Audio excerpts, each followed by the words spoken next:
Hi Manager, it's Mike here. Just another short video to try and give you my understanding of data import, which I have to say does cause a lot of users a lot of problems. So this process is to try and get rid of all the queries or issues regarding data import. Up to now the screen's there. We've selected a site and we're selecting import. What I would like to see now is that it moves to this screen. So we have import user screen. We do a browse as normal. We confirm whether it includes a header to the Excel spreadsheet or not, and then we click upload. This uploads the file with no check-in whatsoever. Whatever's in column 1, 2, 3 and 4 it uploads, and it actually states that it's uploaded 22 lines. This means that we've got things on screen, so we're going to put this into a temporary table, but it's on screen so we can see what the data looks like and we can amend it, change it, edit it or do what we want. Next we do a check, so it runs the checks, and I'll give the list of the checks that we need to run, such as first name space surname cannot equal username in the existing tables. There must not be a space before the first name. There cannot be a numerical number in the first name. Things like that, but I'll give you the checks.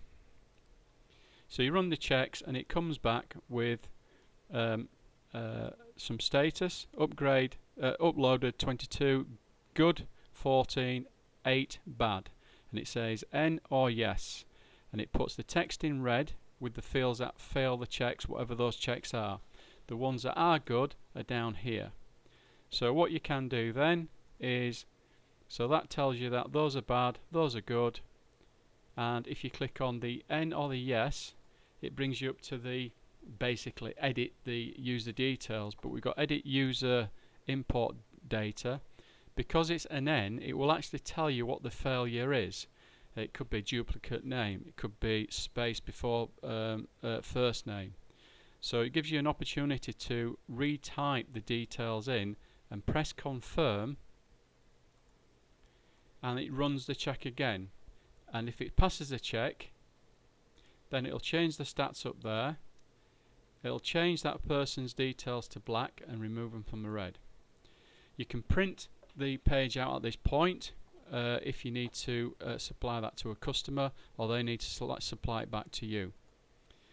You can tick these boxes here and press remove and remove them out at this stage, and you can press confirm.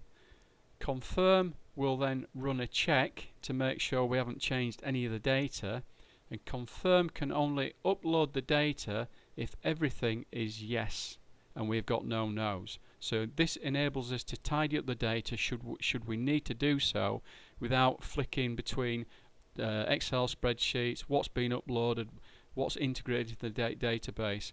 Because what we've got to remember is that we may be importing into an existing database and then try to establish what that data is. Sometimes it's a bit confusing.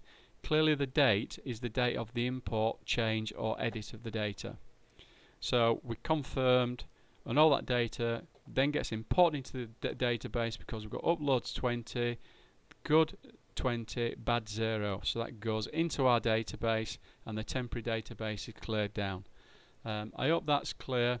If there's any queries, Manager, please post me a comment. Mike signing off.